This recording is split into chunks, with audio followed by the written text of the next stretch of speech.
Hi, everybody. I think this is recording. Well, welcome.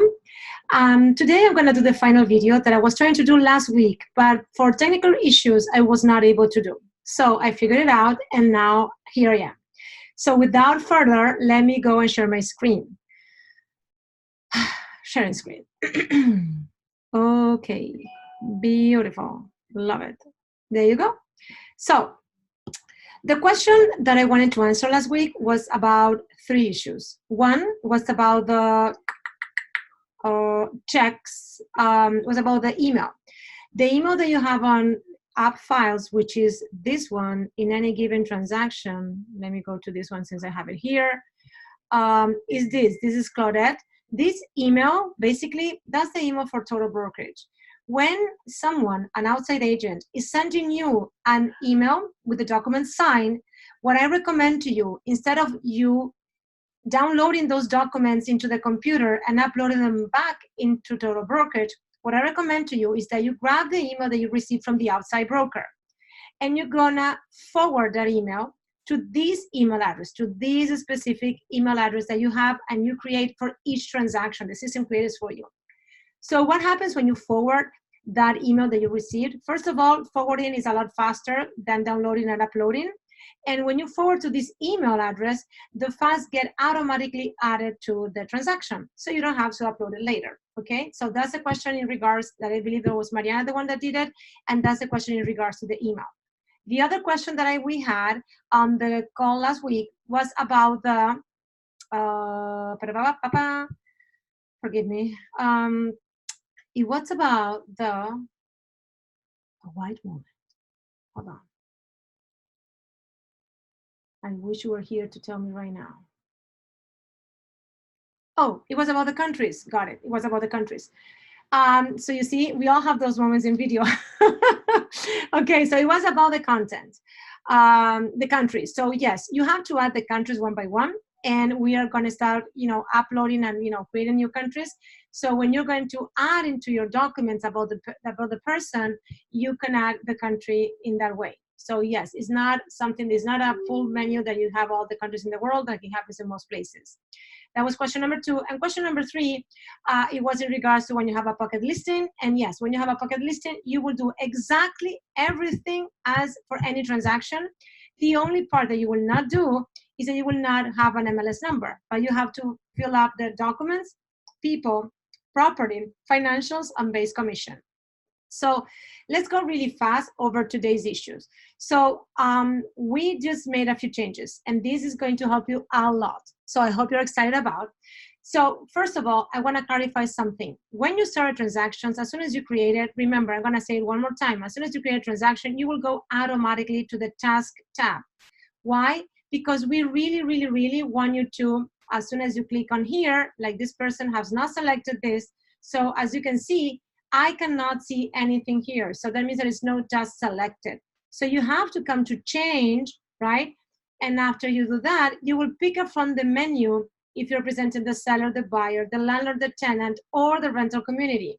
All of this will basically build up a different task list that you, and let me say this right, that you must complete exactly and totally to be able to get your check. So let me say it again. You have to have the task completed for us to be able to make your check. If you don't do that, we cannot create your payment, okay? So there is no way around it, guys. It's very simple, and it was created to help you.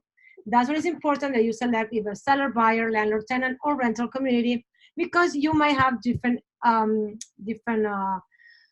requirements. So let me show you really fast. So rental community, of course, is when you know if you're working with one. But as you see, it has only 2 options. Let me move this back again. And the options basically are the lease agreement, which we wanted to have it, but if you don't, because some communities don't give the lease agreement, you can bypass it. So you see what happens with the total. She already moved a few steps. And then is the invoice request, which you're basically not requesting the invoice. What you're gonna do, you're going to go to actions, right? And you're going to, hold on, let me get out of here. You're in general, so you're gonna come to actions, and what is wrong with you? here. Okay, I'm gonna go. Whoa, this is not my transaction. Okay, so you're gonna go to actions. Let me find another transaction that is not this one. Any transaction. Okay, maybe no. I want one from Brickle. Let me find here Brickle, and let me find a transaction that we have here. Okay, so for example, this one. Okay, so if I want, I basically go to actions, add a form, and I will add invoice. We have created for you, I'm very excited about this, an invoice that you, and I say you, can basically fill in. So you put all the information that you already have from the rental community, and then you submit. That way, you don't have to wait for Tassi to create an invoice, and that creates delays. So basically, once you send the invoice, you know, X amount of time later, we receive a check and you get paid. So that's the easy one, okay? So then you have a bunch of others. So I'm gonna go to my Mickey Mouse transaction, which I believe is Bell. Let me see if it's, because I've been doing a bunch of stuff. Okay, so yes, here, that's another one. Okay, put myself here. So because I have nothing.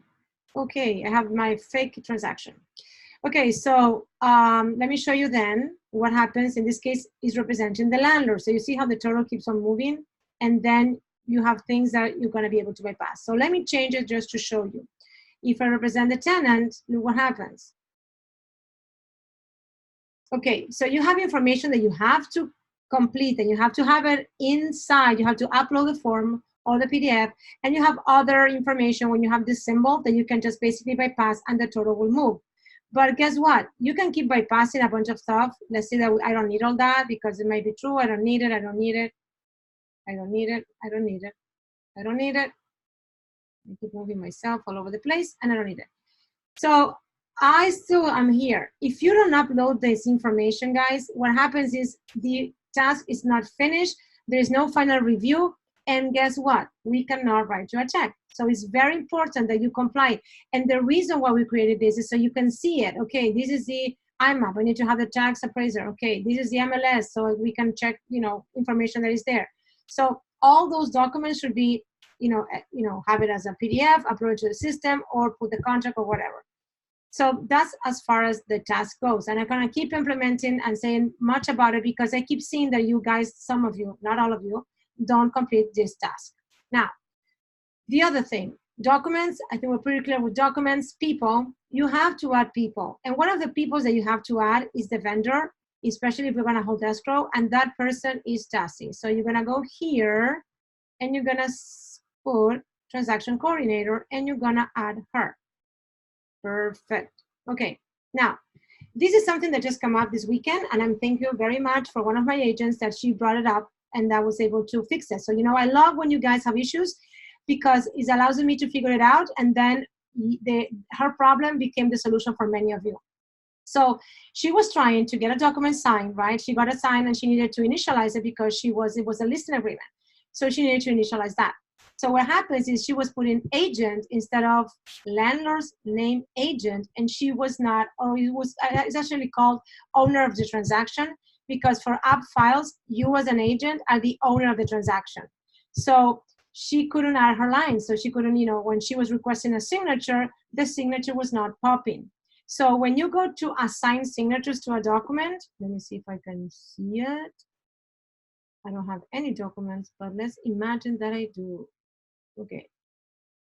If I were to add a signature and I want to assign, you see, I have landlord, transaction owner, that would be me, and copyrighted agent in case that I have any, okay? So this is why you have to do. If you have to assign it to that, and I were to assign it, and then I am going to save it, and I'm going to go to the transaction, and I'm going to go to actions, request signatures, and I'm gonna put myself, ta-da, the residential lease agreement is there. So that's how you, in case that you have to sign something at the end, can actually execute your signature, okay? I hope this is clear. So let's move on to the next. Let me cancel that. Okay, so talk about people, right? So yeah, we went over people.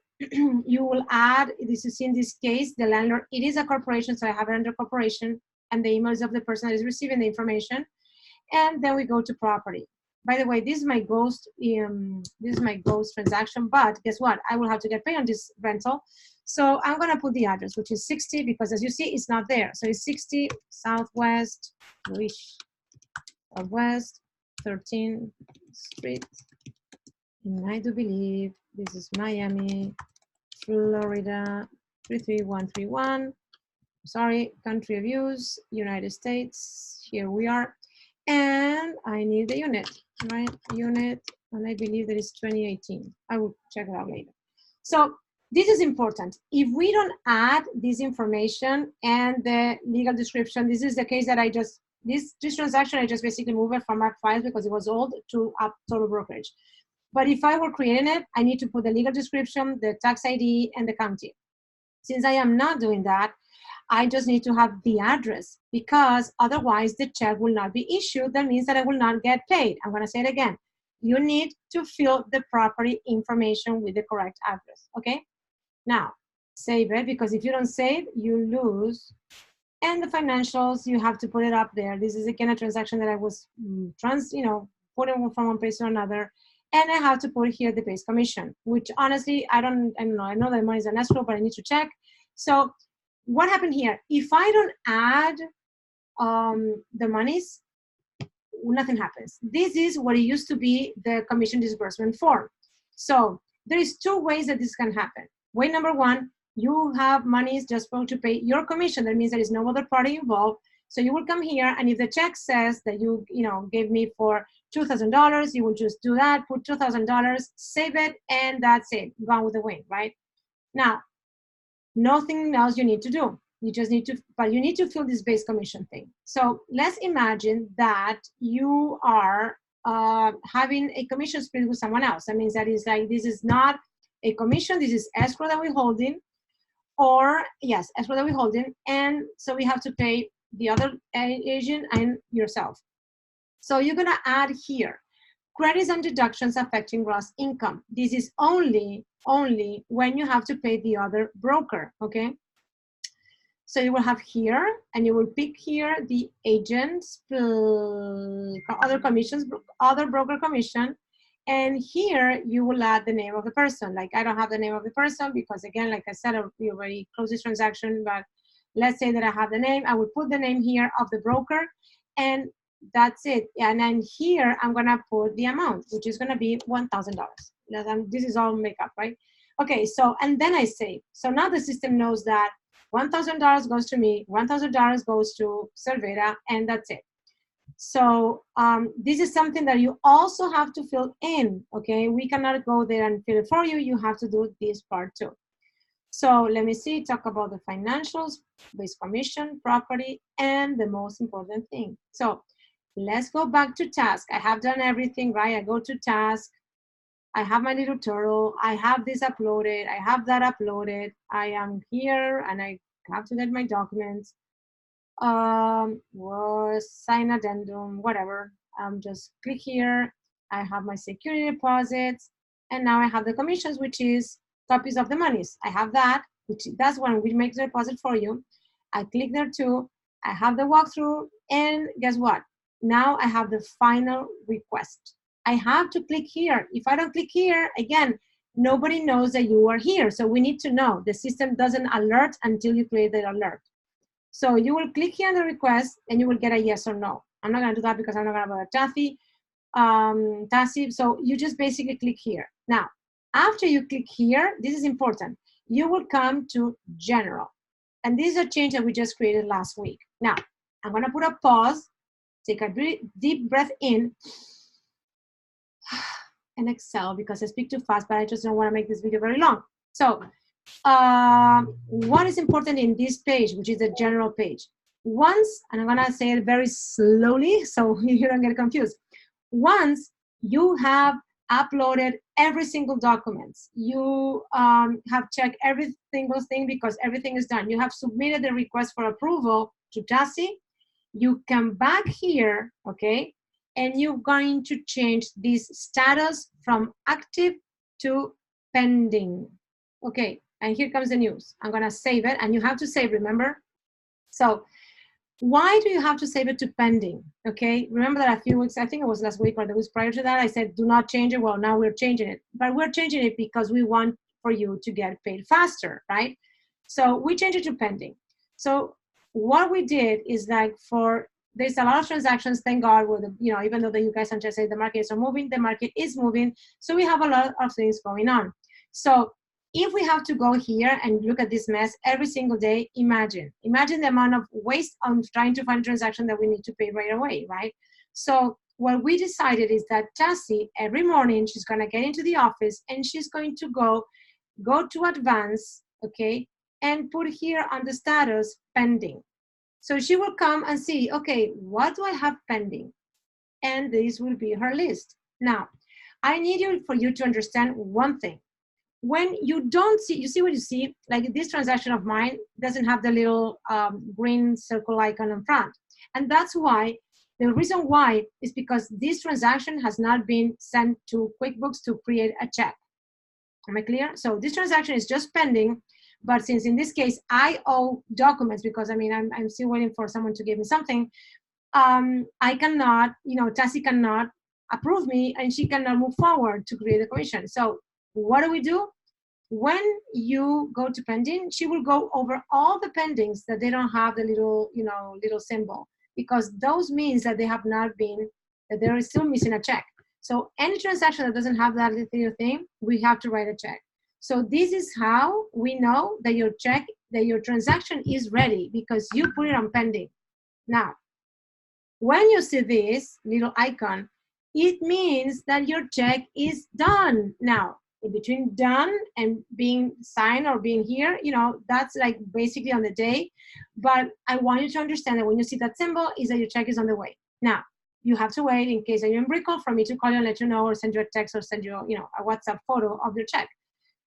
But I want to say something very important, because sometimes we don't listen, and it's normal. So one thing that is very, very important, once you put your transaction in pending, and I mean you, okay, you will not be able to touch it anymore.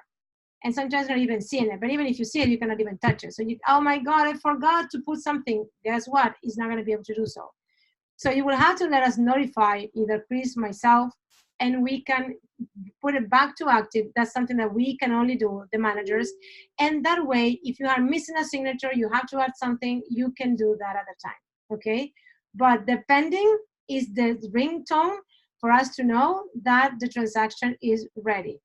And another thing, we will check. You cannot put pending and transaction doesn't have all the documents, because if we find that the documents are not there because we go over the transaction, or there's signatures missing, which happens a lot, we will refuse we will put it back inactive, send you a note on the task, on the activity. Let me find something here. Let me put it back to active to show you what do we do. And hold on, what is this? Okay. And I don't know, this one. And we will come back here to the activity, and we'll send you a little note saying, hey, don't forget, you need to, you're missing a signature, there's another something in some page, or you didn't upload the documents. So we will let you know, okay? So every time you send something, we'll see it. So that's the end. My phone is ringing. I will have to pick up.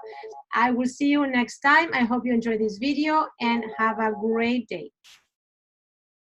Bye.